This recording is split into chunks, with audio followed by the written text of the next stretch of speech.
OLXలో October 23వ తారీఖున Giddalur MRO office sale ఎవరో ఆకతాయి పెట్టడం జరిగింది. దాన్ని మా దృష్టికి వచ్చినప్పుడు మేము ఎంక్వైరీ చేసాము. కానీ అతను ఐడి పెట్టున్నాడు, కానీ కాంటాక్ట్ నెంబర్ ఏం పెట్టలేదు. మరి అది ఒక ఆకతాయి పనిగా మేము భావిస్తున్నాము. దీని మీద మేము పట్టణ సిఐ గారికి కంప్లైంట్ చేసి ఉన్నాము. తదుపరి విచారణ నిమిత్తం ప్రభుత్వానికి కూడా నివేదిక పంపి ఉన్నాము. ఇది ఒక ఆకతాయి పని. విచారణ జరిగిన తర్వాత తదుపరి చర్యలు తీసుకున్నాం.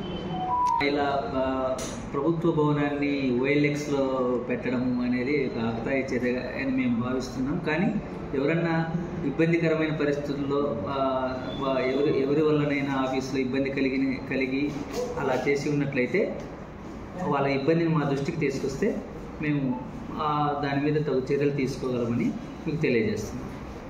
చరిత్ర సృష్టించినోడు ఇప్పుడు ఆ చరిత్రని తిరగరాయబోతున్నాడు.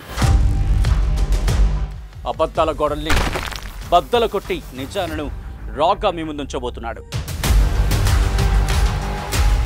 నిజమైన వార్తల కోసం వెంటనే డౌన్లోడ్ చేసుకోండి రా యాప్ని.